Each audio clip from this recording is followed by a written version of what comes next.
we get started, allow me to introduce Mr. SaiSatish Vedam. Sai is a senior faculty and an executive coach at the Institute of Product Leadership.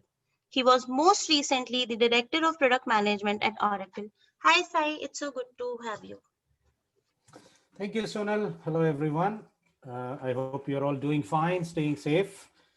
Looks like, I don't know where you're joining from, but where I live in Bangalore, looks like Bangalore is back with a vengeance. Traffic jams are back pretty much everywhere. So while that is worrying, in a way, it's nostalgia. So, happy to take any questions that you have in the area of product management as a job role, as a career path, or skills that are required to get into that role, and any specific questions that you may have on the programs that are offered by IPL. So I have about 23 years of industry experience working in large-scale technology companies, in Sun Microsystems, and for more than a decade in Oracle, leading global products across multi-million-dollar portfolio. And one of the things that I really love to do is work with aspiring product managers and also help the current ones to grow within their careers. I've learned a lot from my mentors. Life is too short to make same mistakes, so go ahead and do different mistakes. And I think it's important to understand and discuss and basically look at the landscape today. And if you want to get into product roles, what are the paths that are available, right, from wherever you are. And I will openly and candidly share my experience and what I've learned. So feel free to go ahead and ask any questions that you have. Please raise your hands to ask if you have any questions and I'll unmute you.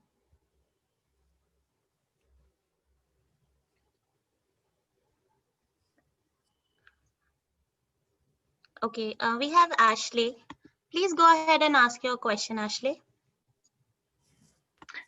Okay, so I was attracted to this course for not looking for a job perspective from the perspective of job seeking, but for skill building. So the first time I heard of product management was when I was asking a friend of mine, how do I productize my consultancy idea? So now your course appears to be quite detailed, and it appeared as if it is heavily rooted in software, because you're teaching so many softwares along with it. So will it suit someone who is not an IT person? That is first question. And secondly, if I'm precisely looking for only productizing my products or my consultancy, is that going to be, where do I fit in your course, in your plan? I mean, in the kinds of programs which you offer, sir? Sure. Great questions, by the way. So let me start with something what you look at any of the programs on learning outcomes, right? So there are several people who join with different outcomes or different desired outcomes, if you will, in the program. Some of them who are looking to transition their careers into product roles. Some of them are already in product roles and looking to accelerate their growth path, so that you get a good structured way of understanding the skills. Today, if you look at it, information is free, right? Pretty much you can get information on anything that you want. And by the way, Ashley, thanks for asking. What I do typically is, instead of answering your question directly, I'll try to cover as much as possible, so that somebody in the audience that may have a question and may not be maybe a little shy to ask it also gets covered. But don't worry, we'll get your specific question as well, right? So information is kind of free in the sense that you can sit on your comfort of your sofa and then go to YouTube, go to Udemy, go to Coursera, and watch anything that you want and claim that you know that, right? So that's a good thing and a bad thing. Now, when information is free, what is really important to understand is how do we put these pieces of puzzle together? Because today you've read a Medium article, yesterday you've seen a YouTube video, tomorrow you heard some webinar, and all of these things make sense on its own, but putting that together is an important. So hence a structured way of learning and acquiring these skills is very important. So that's what these programs, by the way, do that, right? One of the main important things.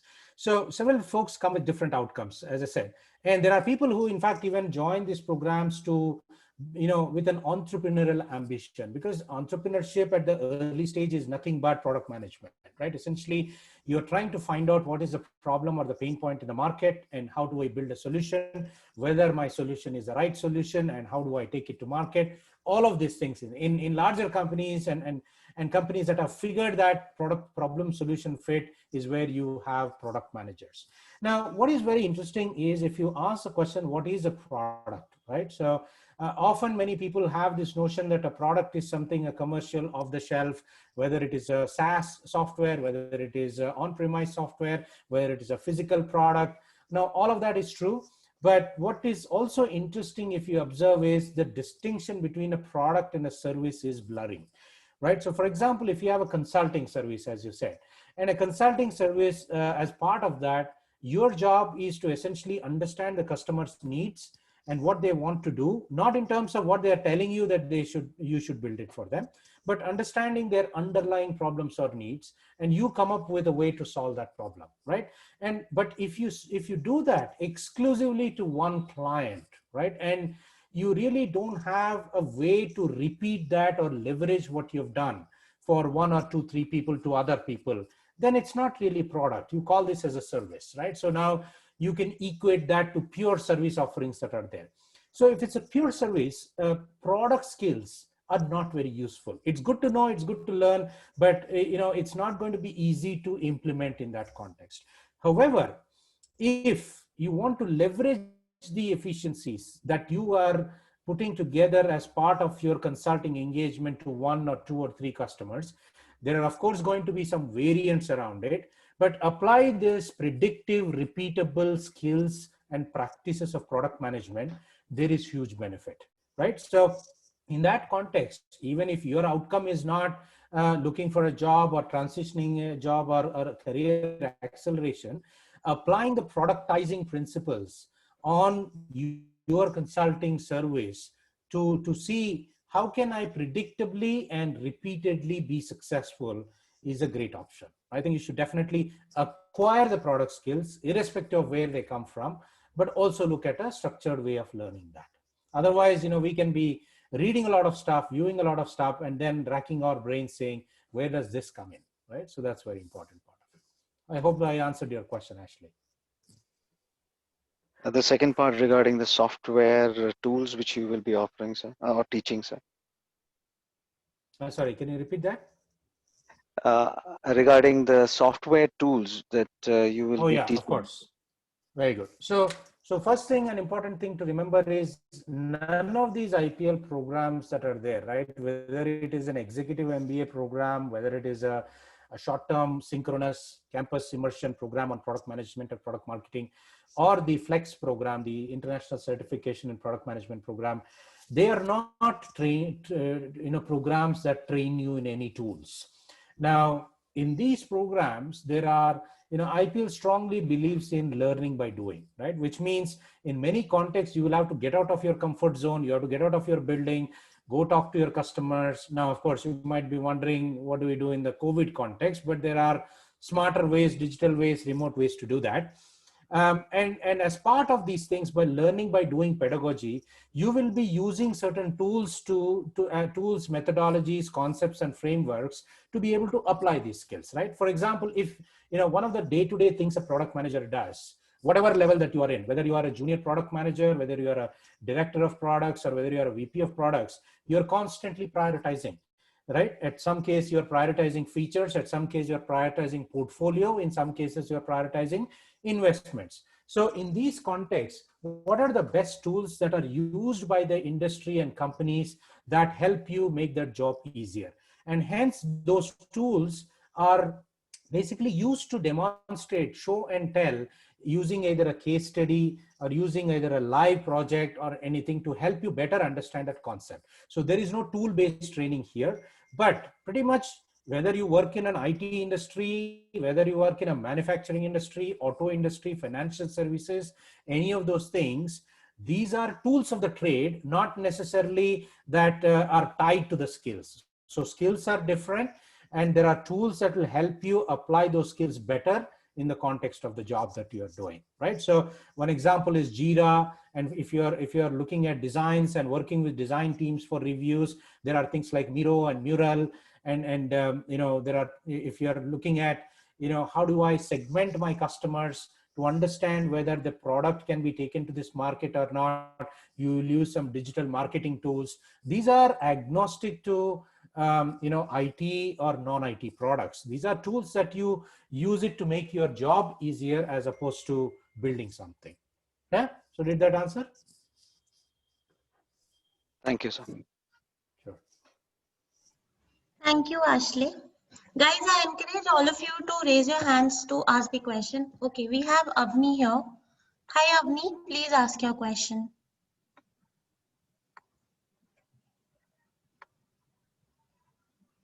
I'm unable to mute you.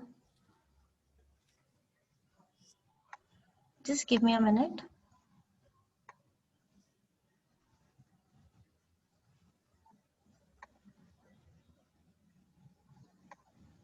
Try and unmute yourself, Avni. Can you say that again, Sonal? Not able to hear you. I'm asking her to unmute herself so that she can ask her question.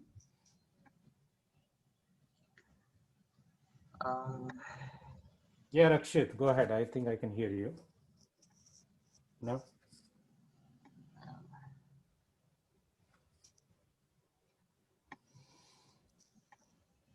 Please ask your question, Rakshit. Avni, I think you're facing some issue with the device. So if you can fix that and raise your hand again, I'll unmute you.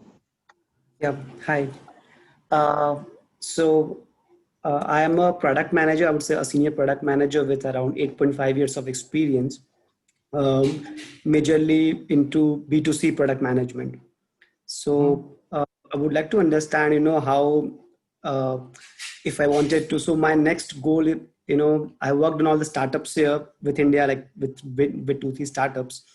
And now if I look like a 2 years or 3 year plans ahead, how would this course would help me to be, able to manage products which is SaaS based, or if I target a company, say Microsoft, so how would how this course can help me to get to a SaaS based product management? So is this like my question clear, or? Yeah. It's a good question again. I think a common question. Now, my first reaction, and by the way, I come, Rakshit, from a B2B background, right? So I've completely, my entire career, I spent working on B2B companies, building technology products for large enterprises. Now, my first reaction to your question is, we give this construct called B2C, B2B, B2B2C, B2B2B, and a lot of things, right? And they're all valid. But remember, at the end of this string, there is a H, right? So hence I call this B2H, which is B to human, right? Business to human. Essentially, you're solving some problem, some pain points, some needs for a human. Now, that person happens to be a consumer. That person happens to be a person who does a job in a company, will have slightly different motivations, slightly different nuances to that. But overall, the approach that you take to solve this problem remains the same. Now, I'm not saying that B2C and B2B are same, right? There are, in fact, when it comes to B2B products, there is a lot more emphasis on business case. There is a lot more emphasis on channels and partners. There is a lot more emphasis on go-to-market strategies, and lot less agile, if you will, in terms of the overall business model. B2C, and especially startups, are searching furiously in the goal of identifying that business model, right? The business model is not just about money. It's not just revenue model. It's about who your customers are. Are you solving the right, targeting the right customers? Are you identifying the right problem? Is your product right? You talk about problem solution fit. You talk about product market fit and all of that. And once you have figured that out, is what we call, you have a business model fit.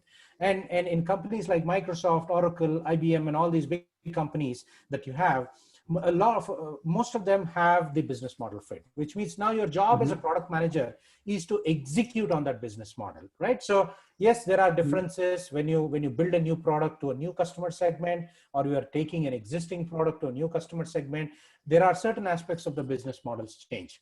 But of course, now B2B is moving rapidly to SaaS, right? And SaaS, just like B2C, the fundamental difference, if you look at it, is the way that the decisions are made today on SaaS products, or I would categorize them as digital products, not just SaaS, right? SaaS is a part of a digital product. Now your consumer products are also, lots of them are digital products, is around how are you going to use two things. One is the way that you conduct experiments in building the product and presenting it to the users without they knowing that these are experiments. And in the process, you're collecting a lot of data, a lot of information, and then using that part to define your success metrics, right? So every product, and you do this in B2C and B2B as well, right? You define what is a key success metric, or what we call as a North Star metric, and then collect that information and data and use that information to make decisions. So what kind of decisions? For example, is this market big enough for us to target, right? Or basically, we have 20 things that we want to implement in a product.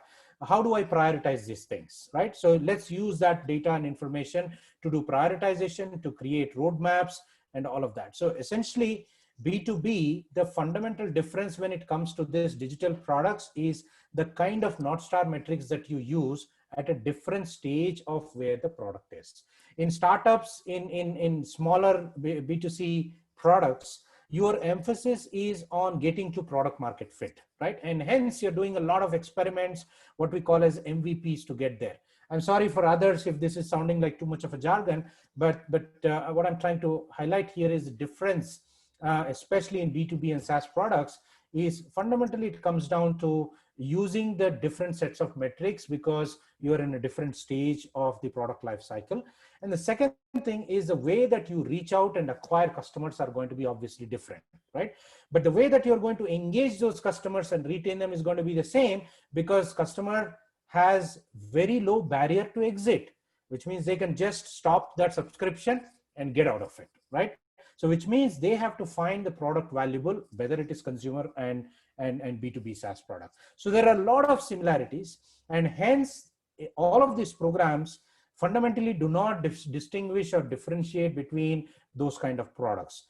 However, there is one particular course in this ICPM Flex called Digital and SaaS Management, where you will learn about the various stages, what are the activities that you do in these stages, what is the key metric, how do you evaluate this metric, and then define it for your own product ideas, right? So those are the important distinctions between different types of products.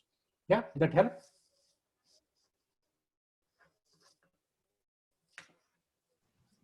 Yeah, I think that helps. Thank you, Rakshit. Amit, please go ahead and ask your question. Hi, sir. Good evening. Hi, Amit. Can you hear me first of all? Yeah. Yeah, thank you. Sir, I come with 11 years of experience and have been in analytical industries. I'm working with BFSI, major banks in India. But I would just want to make a career shift. I was thinking about to make a career shift towards a product management and thinking about it. I'm still in dilemma how to pursue this thing and making a career shift in this path. Would it be advisable or not? Or how the thing should I be focusing to make my career towards a product management? Yeah.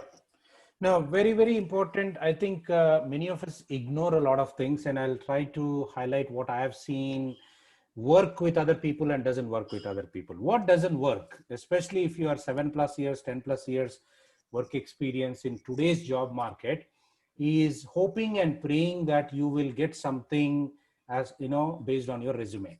I think that's a flawed assumption, and I'm sure many of us have figured out or learned the hard way that we decorate our resume too much, and we add a lot of skills that we have done, and there's nothing wrong with that. But what happens is, when you apply for those jobs that are there these days, you're not even getting calls, right? So my suggestion is, stop betting your career growth and transition on resume, and start focusing on building what I call as a product portfolio, right? So build your own demonstrable portfolio of assets, right?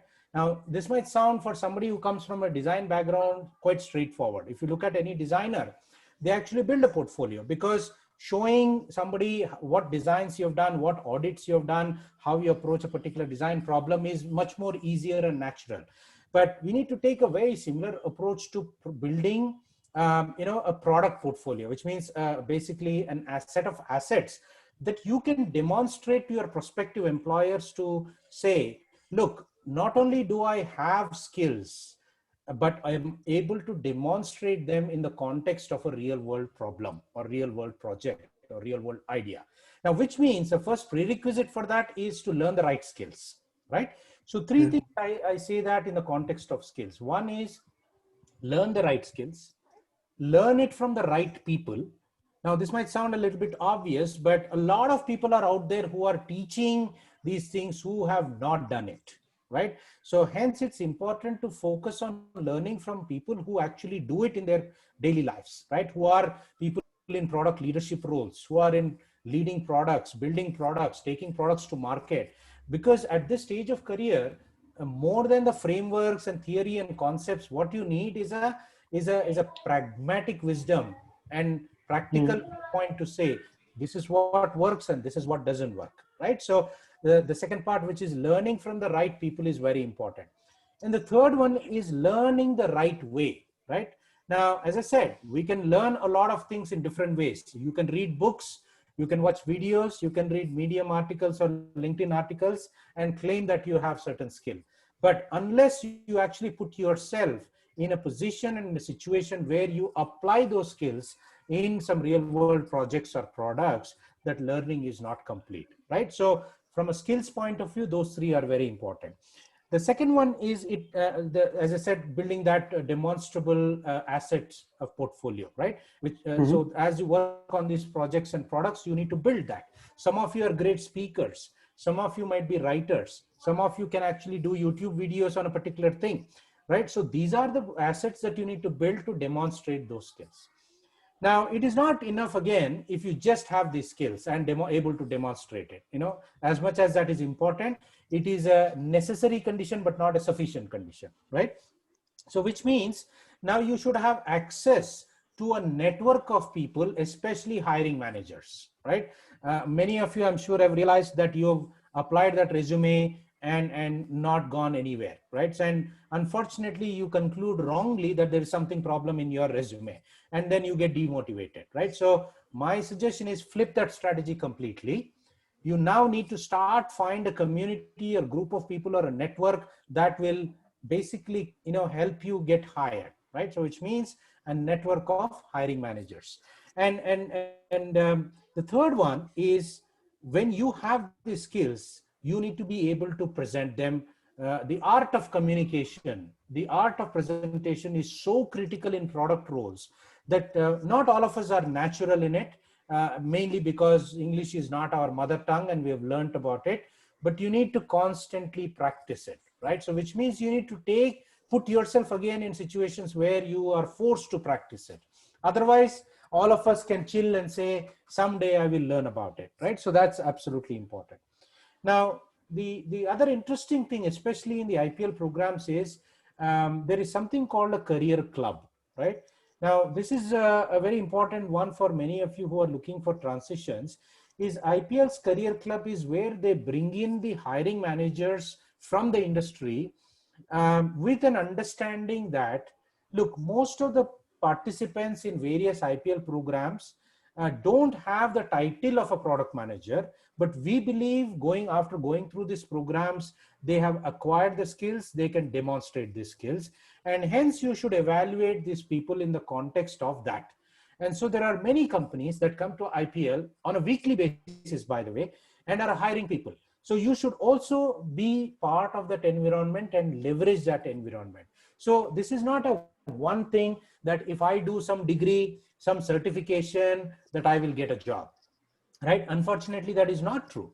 A degree or a certificate might signal to somebody saying that, okay, you've gone through a structured learning, but a career transition requires a lot more than that, right? So all these elements that I've talked about. Again, I've gone way beyond what you've just asked so that, it helps other people to understand the related aspects of it. Did that help, Amit? Yes, sir. It's absolutely helped. Sure. Thank you. Thank you, Amit. Pranamika, please go ahead and ask your question. One more thing. Sorry to interrupt in between. Sure. Sir, though I'm not much aware about the product management, but I have recently come across few of the terms like product strategy and design thinking and UX. And so could you give a brief idea of what these actually terms stands for and how do they fit in with product management roles? Yeah. Good question again. Slightly, I'll take a broader view. Now, if I were to simplify the role of a product manager, right? It is essentially a customer-facing business decision-making role. Okay. Now, remember this: customer-facing business decision-making role. I'm not talking about a lot of product owners that are there in this country, right? A lot of product owners work on inbound, what we call as inbound product management, where we have requirements, definition, define that properly, work with the engineering or development teams to get that done. And that is all required, that is all there, and a lot of product owners are doing. I'm talking about up-leveling that into product management. Essentially, it's a customer-facing and business decision-making role. Now, in that context, depending on which grade you are in, which level you are in, you will have to make decisions on certain things, as I said. First one is prioritization within the product, right? And then you start having multiple products that you're handling. So this is where now you start talking about product strategy. What is product strategy, right? Product strategy is a mechanism or your approach to becoming successful in a particular market, either with one product or with a portfolio of product in there, right? So typically we do portfolio performance analysis and look at every customer segment and market segment and identify where to position this, how to go to market, right? So essentially, if you want to make that portfolio successful in one or more markets, what is the strategy that I'm going to employ? Is it going to be build? Is it going to be buy? Is it going to be partner? Is it going to be all three? And what kind of partners I'm going to do? How am I going to spread my investments? What is my ROI? What are my IRR? A lot of these things go into product strategy part of it. Okay. I think you mentioned a couple of other things. Now, design thinking is essentially not directly related to product, but it applies to many other areas. Design thinking is not new, by the way. The phrase is new because, the IDEO studio in Stanford basically formalized that, but it has been around in different factors called human-centered design, user-centered design, and all of that.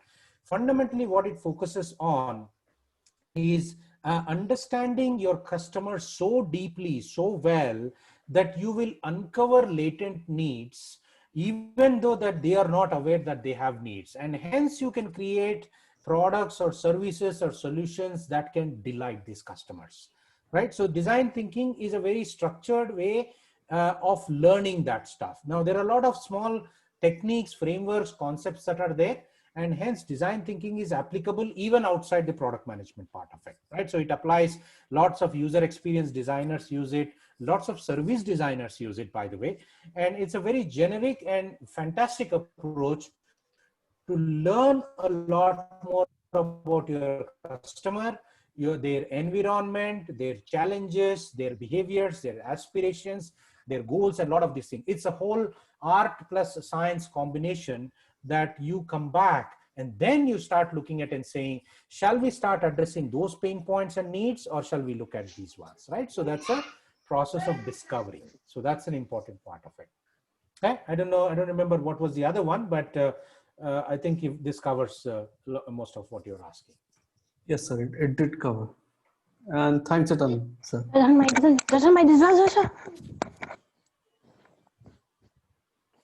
Hi, Pranamika. Yeah. Sir, hello, sir. Can you hear me? Hello. Yes, I can. Yeah. Okay. So actually, sir, I am a huge fan of your institute. Actually, I have been following all your webinars, and lastly, you had that design series and then data series. So I attended almost all of the webinars. So actually, I had a different query. I don't know whether it's right to ask here or not, but actually I am currently working as a product manager, and in product management I have around 7 years experience. Prior to that I worked in design and product design. There also I had around 7 years experience. Now I'm actually handling a product. It's a platform product. In data analytics we are kind of incorporating AI and machine learning stuff. So there it is all fine, but the case is I don't have an MBA. So when I started applying for senior most roles, so almost everywhere I started facing rejection. That is one point. Then later the current product I'm handling, it's kind of a, like you said, product strategy. I had to handle some business cases because it's a very new product in US market. And then right now, because use cases I was able to develop, I had some prior experience, and data analysis skill also kind of helped. But now when it comes to pricing and other stuff, there I don't have the proper skill to kind of take it further. And then I thought probably I mean, I have some books, I tried to follow some books, but it's taking a lot of time. Yeah. So I was looking for a proper course. Then I saw this ICPM which is happening in Bangalore and Pune. So actually for me I mean, I thought it will be a good choice for me, but because I'm in Hyderabad, I don't think that's feasible, right? So do you think ICPM Flex will be a good choice for me? I mean, because I have some experience already, so I'm little confused actually whether I should go for ICPM Let me help Flex. you with that. Yeah, I think your main question is, I already have a product management background, but there are some areas that I need better understanding, better skills around it. Yes. And you looked at different programs and ICPM versus ICPM Flex, right? So that's your main question. Yeah. So mainly because of this location constraint. Yeah. No, so that's true. In fact, ICPM program is a blended program, which means there is a campus immersion program. There are 3 times, so it's a fixed duration program, right? It's synchronous. It starts on a particular day and it ends after 5 months. So it's a 5-month program. And within that 5 months, the participants come to the IPL campus for 3 times, 3 weekends. And there is hands-on workshops, and there is meeting with people and faculty and all of that. Now, I understand that in the COVID situation but rest of the program is live virtual, right? So which means faculty joins online and people join online. In fact, the current running batches of ICPM, there are 3 or 4 people joined from Hyderabad already, right? So they're going through that. Now that's a synchronized program, right? So now Flex essentially is the same rigor. It's asynchronized, which means self-paced, learn at your own pace. But if you are committed, if you continuously learn, you can complete this within 4 months, or you can take up to 1 year. That is up to you, right? And you can join anytime, right? And core courses that you go through both these programs are exactly the same. The rigor is exactly the same. And in ICPM Flex, you actually have live virtual sessions by skill mentors, right? Skill mentors are industry practitioners who basically join a weekly session like this, and then participants join and they discuss. Right now, the discussion is not random. They come in the context of a specific topic. So in fact, 2 weeks ago, I remember there was a specific discussion on pricing, right? So you can bring in the topics that you want to learn, and the skill mentor will do that in a session, right? Many participants will say, can you help me understand, how do I create a particular roadmap for a digital product? Or can you help me understand what is value-based pricing versus cost-based pricing versus competitor pricing and all of these things, right? So now the advantage of Flex is you can still be remote, but at the same time, leverage the live virtual sessions that happen where the practitioners will come and talk about and discuss about a specific topic. Yeah, so that's the difference. Yeah, got it. Thank you so much. Actually, I tried to reach out to customer service also to answer my queries, but didn't get. No problem. I think now if you need more details, the QR code that was shown in the beginning of the slide, or I'm sure it was posted in the chat also, use that to get a slot to discuss with a faculty or a counselor. Yeah. Okay. Thank you so much. Sure. Thank you. Krishna, please go ahead and ask your question. Hi, SaiSatish. This is Krishna Kumar. First of all, thank you for doing this session to help PM aspirants like me. So my question is with respect to technical product manager. So quickly, my background is I have around 15 years experience in software engineering, and mostly these are building products for startups. So out of these 15 years, I built products for startups for 14 years. Wow.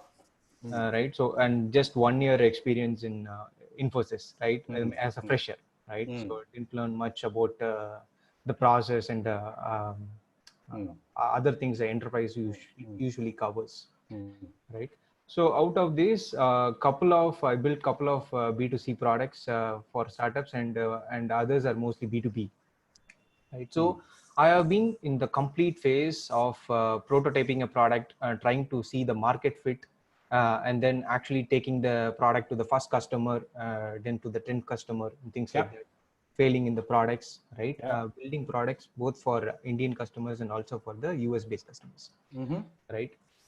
Though I wear a different technical hat, never I was able to do a full-time product management job, right? So though I am doing the product management job without the actual title, kind of an inbound product management, like based on the requirements we get from the US, we need to implement that with the developers sitting over here. Yeah. So what I want to understand is I have kind of 4 questions. In fact, I have more than that, but I want to be fair with other people sitting in the webinar too. So one is I want to understand when the company is building products for the market in the US and maybe not in India. So how will the product managers sitting in India contribute towards the product for the US market? That is one. That is one. Because if you are just going to take instructions based on the product manager sitting over there, and then implement that through inbound product manager, though we call ourselves as product manager, we might be kind of a technical lead, right? So that is one. And next is, let's say if I am trying to make a transition, or people like me trying to make a transition from a complete technical background into a product management role, will the market embrace people like us? Because people coming out of IIM and other people like who are having 3 to 4 years experience overall, right? I am able to see profiles getting into product management with these little experience. When I say little, it is relative to my experience. That's all. But not the actual quality or their understood. Right. So when they are able to find product managers with little experience, and of course the compensation is going to be totally different. Right. How will they embrace people like me? That is question 2. Sure. And next is, will there? Can you give a ballpark of compensation? Like how rewarding, right? The product management transition for people like me to do it, because technical career, as you know, right? With 15 years, 20 years experience, if you are in the right place, the career is going to be rewarding. Sort of, right? And what if we make a transition, and maybe not a complete transition, something like a technical product manager transition, right? So will it benefit? Because I can take a course from IPL, I can do it, and like how the earlier person asked, right? So will they demand an MBA? So that is the question. So that is okay. the third question. So maybe I will stop here and then. No, I think you've asked, I'm assuming that this is also some of the questions that are on other people's minds. So I'm hoping that, their questions are also gets answered. So the first one, how can we contribute to the success of the product, growth of the product, and professional growth within a company if your primary market or customers are outside India? Right. Yeah. So this is an absolutely common and in fact a reality, right? When I started my product management journey about 12 years ago, and until then, I was an architect in Sun Microsystems, right? I'm sure you're all familiar with Java. Yeah. And I was part of the Java team, right? So I was an architect inside Java and built messaging products. And when I wanted to transition this, this was at the same time where Oracle was also acquiring Sun Microsystems. Most of my customers for the product, and by the way, the product transition did not come easy, right? And it's not easy for somebody to give you a product role, and especially in big companies, because product management is a strategic role, right? So that means that people want to be confident that a person who is going to handle this is not about the product anymore, but it's about the business decisions that you're going to make in the context of that product, right? So when I started, fortunately I had a mentor and I worked with this, and I also looked around, acquired some skills, structured way of learning. And then I went to my VP and said, I want to be a product manager, right? So I'd love to be one. And I've been doing this just like Krishna Kumar, you've been doing this as an accidental product manager, right? So, I've been doing the same thing. And then I was given a chance, an opportunity to say, here is one product, go run with it, and we'll see how that goes. And depending on that, we will take you, right? We will get you more. Now that customer happens to be Apple, right? In Cupertino, and I'm here in Bangalore. Right now, yes, this is the first thing that I had in my mind, but how am I going to contribute to this? Spend, of course, whatever time that you can in inbound, which means now, listen to the customer requests, listen to the sales requests, listen to the account teams, and then translate those requirements into product features and do that. You do that for some time, but then you need to develop a system on your own how to proactively talk to these customers. And I'll tell you, there are so many ways, right? You don't have to be physically located in a place where your customers are. And this is a big myth among product managers.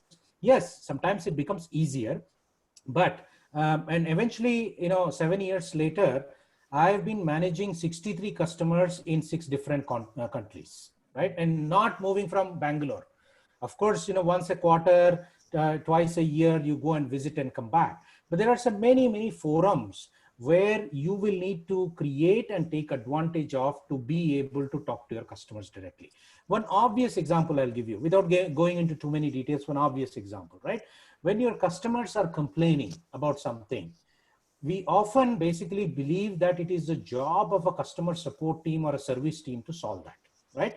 And that is why it is set up, by the way, right? So to handle the first level of queries and questions and whatnot.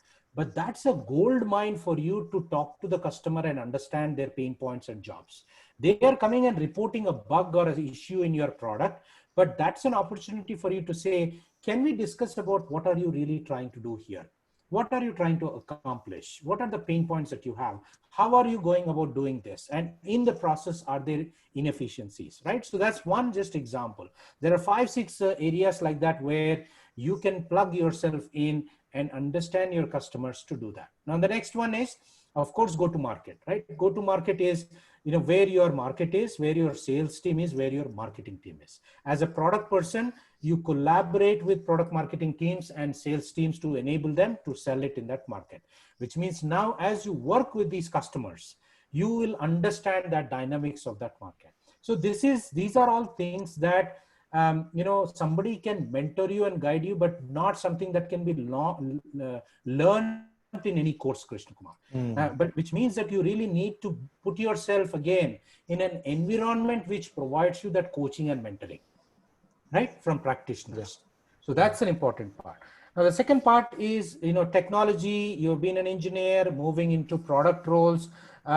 This is like a ulta question that you've asked. Many people ask me the reverse question, which is, I don't have technical background. I'm not an engineer. Can I be a product manager, right? Now, the answer to that is kind of straightforward. If you want to build products for your customers that uses technology, and that technology could be cloud-based computing, that technology could be AI, ML, that could be blockchain, that could be databases, whatever it is expected of you to understand them. It is expected of you to have a working knowledge of them, not an expert, not a hands-on programmer, coder, whatever it is, but have a working knowledge. So this is important if you are not a technical person.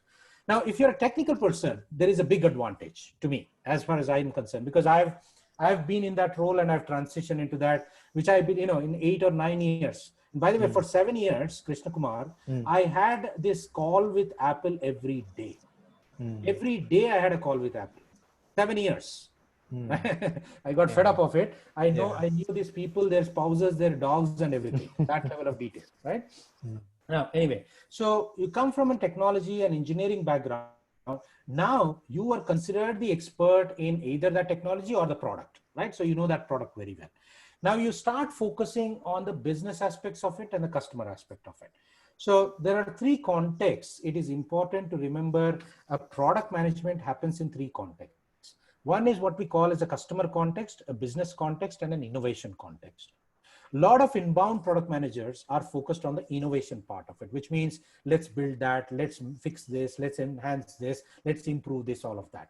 Now, what is now needed is on the customer and business context part of it. So there are different skills and different ways to learn it, right? So it's important to upskill them. So absolutely, in fact, if you have the technology and engineering background, working on technology products becomes all the more easier, because now you can focus all your energies and time on those customer and business context part of it.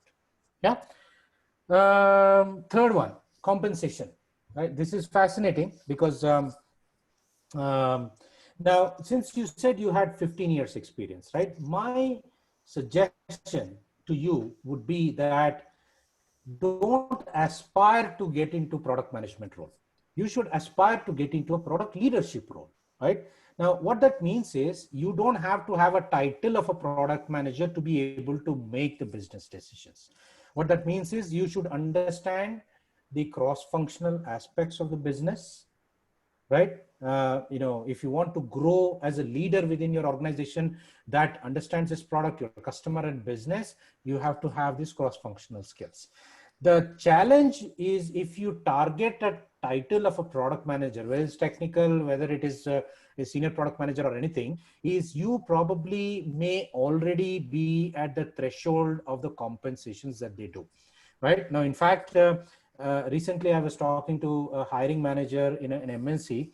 Apparently 8 to 10 years work experience people getting into product manager have easily anywhere between 30 to 40 lakhs as their annual compensation, right? Now with people coming from different functional roles, obviously might have differences in it, but there is a serious jump of up to 3x in compensation when you make it that switch at the right time. And when I say right time, it is anywhere between 5 to 7 years up to 10 years. After that, I'm sure you might have seen a lot of people are asking for associate product managers or just product managers. And that means that you will not, you will be overqualified in some sense, and at the same times you might be expensive to be afford, that they can afford. Hence, my recommendation is you should still have those product skills in the context of the cross-functional understanding, but aim for leadership roles either within engineering or within product, right? So that's an important aspect to remember. Yeah, hopefully I've spent enough time to give you that. Yes, SaiSatish. Awesome. So one last question, if I may. Krishna, Can we come back to you? yeah. Can we come back to you, Krishna? Sure. After one more? Yeah. Sure. Fair enough. Yeah. Thank you. Khevna, please go ahead and ask your question. Hi. So my question was, with all these terminologies floating around, product owner, product management, so on and so forth, though the transition from a product owner to a product management, what is it lucrative? Is it even worth the transition? And second question is more on the data focus. So everything seems to be data focused. So how much of that do we really need to know as product managers or business or product owners to actually move forward in our careers? Hope that was enough. Yes, good questions. So this product owner title is a very interesting title, right? Especially in India, it is treated differently in different types of companies. In fact, when I look at a lot of technology companies, the role of a product owner is, for a lack of better word, a glorified business analyst, right? And this is nothing about the role or a person doing that role. Business analysts already do this role, which is defining, understanding the needs or requirements from a product manager or the account manager or somebody who's working with the customer directly, translating them and defining them much more clearly to the development teams or the engineering teams, defining what that end outcome should be, working with the team or the Scrum team or the Agile team that you have to make sure that that is prioritized and picked up in one of those iterations, and making sure that when it is done as per how it needs to be done. So this is all what is inbound. In fact, many product owners don't even do prioritization, right? So they, the prioritization is limited to the backlog in the tools that you have. But the real prioritization, when there are competing factors in a business, right? So you have business goals and you have market goals. And bringing those together and prioritizing is a very challenging task. And this is something that typically is done by senior product managers or above, right? Now, if I look at the product owner role in other type of companies, especially in financial services and even manufacturing, right? Manufacturing technology, by the way, their very senior roles are called product owners, right? There it's actually P&L ownership. In the technology companies, product owners don't have P&L at all, right? In fact, many directors don't have P&L, profit and loss accountability for their business, but other types of companies that I've seen this.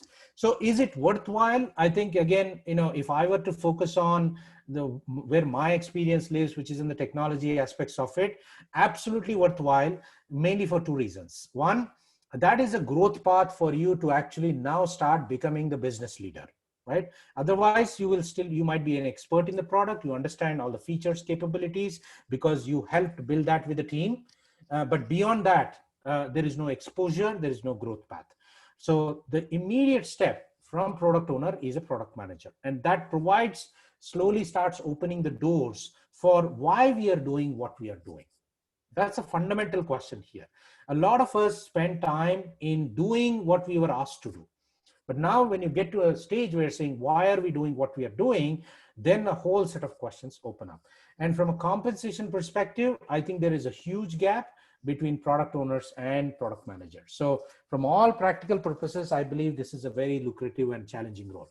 And by the way, don't underestimate this role. This is very complex role, right? Often we joke that if a product succeeds, everybody gets credit. If a product fails, it's the responsibility of product manager, right? And which is true.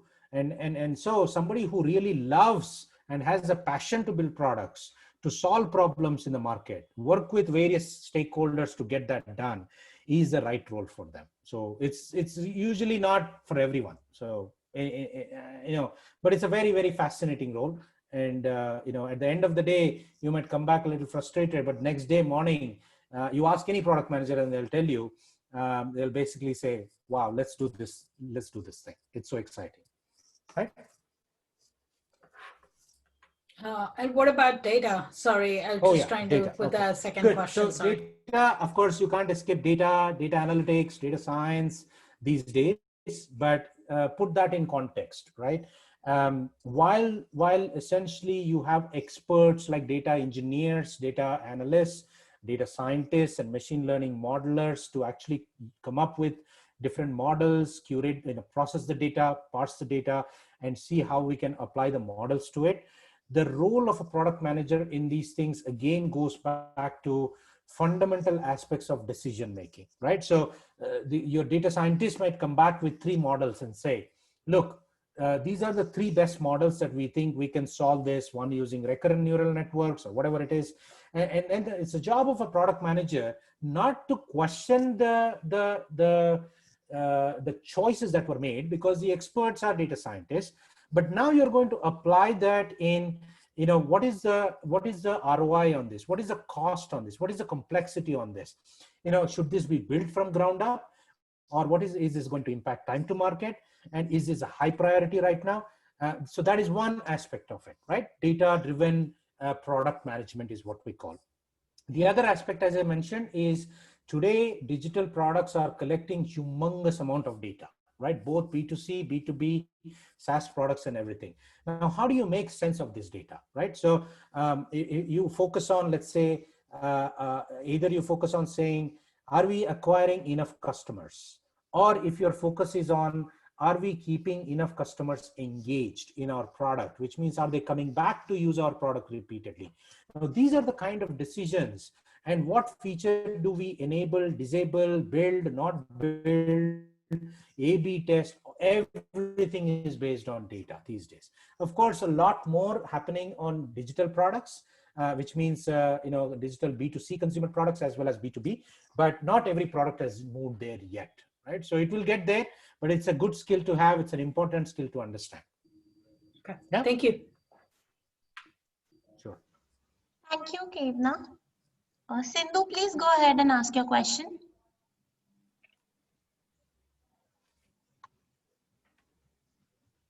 We cannot hear you. Hi, sir. This is Sindhu here. Hi, Good evening. Yeah. So my question is like, I am in the phase of career transition only, sir. To be precise, I have close to 12 years of IT work experience with 4 years of Java J2E developer in a service-based company, and close to 8 years as a senior estate in a product-based company. In the past 1 year, I was trying to network and identify the career aspiration or path to upscale myself from individual contributor to managerial role like product manager or product owner, wherein in my team there were no opportunity because already senior people were owning it. So in that time there happened an acquisition, so I had to quit the job for maybe 3 months time. So having this hardship, I would like to know, can I try for this particular course and apply? Because as in the previous people who have spoke, like in the roles and responsibility for a PM, they either expect some 2 to 3 years of work experience. Usually people transition in their own team, but the opportunity didn't happen in my case, or if they have to be of a MBA graduate from a reputed organization. So in this situation, I would like to know your perspective. So I'll go back to Sindhu, the things that I've raised and shared with you before, which is it becomes even more important in your case to be able to convince your prospective hiring managers that you are ready for this product roles. And the only way to do that again is not through resume. So which means you have to put an extra effort to build that portfolio. right? So for example, one of the skills in product management is market opportunity sizing, right? Or market analysis, or market sizing as people call. Now, let's say you learn that skill somehow. You watch some videos, you read something and you think you know, and you put it on a resume, but that doesn't tell people anything, right? If I look at your resume, you have mentioned market sizing, so has 50 other people, right? But in fact, if you actually take an example of, let's say, Swiggy in this context, and write something about saying, if Swiggy were to do grocery deliveries, or if Swiggy were to do liquor deliveries, Swiggy were to opportunity here. And then you write that as a case, right? Now you have a very high chance, even though you are not continuing, or there is a break in your career, to people saying that's a better way to approach it, rather than just hoping and praying on that resume. So absolutely skills are required for this, right? So you learn from anywhere that you need to, but focus on building that as a portfolio of assets. Otherwise, it's going to be very tough. Yeah. Yeah. So either I need to pursue a job with the current role and aim for progressing in this concern and develop the portfolio. Sorry, I'm not able to hear you. Is it audible now? I wasn't able to hear. I'm not sure if it's just me or other folks as well. Yeah, I could not hear her as well. Please go ahead, Sindhu. Yeah, so what I understood is like I need to put extra efforts in building the portfolio, but or I need to identify a job with the current designation, and from there on I can establish and show my interest in developing Yes.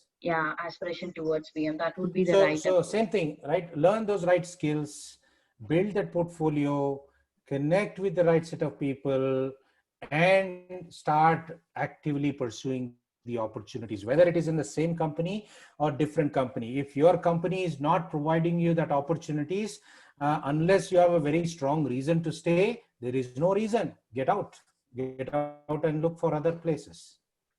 Okay. Yeah. Yeah, sir. Okay. Sorry, I need to jump off to another meeting. Yeah, thank you so much for your answers. Thank you so much. Thank you. Is there, okay, it was nice talking to you all. I know many of you have several questions, but I'm sure there is a way for you to reach to the right counselor, or even possibly me, through the IPL channel. The friendly folks here will give you those coordinates and details. Okay. Thank you so much, All Sai. right. Thank you for your time.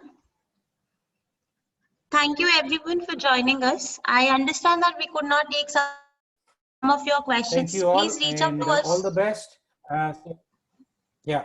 One thing I just want to leave you with is, I know all of us are kind of bogged down by this pandemic situation, working from home, very late hours and all of that. But look at this as an opportunity to upskill. I don't think we can get a better opportunity than this. And when things get better, when things be different, you are ready to take advantage of it, right? So whether it is from IPL or any other institute, any other program, this is the best time to invest in yourself, to upskill and reskill, right? So all the best. Bye. Thank you, Sai. Guys, you can scan this QR code and book your session with one of our senior faculties for your questions. Thank you. Good night, everyone. Thank you.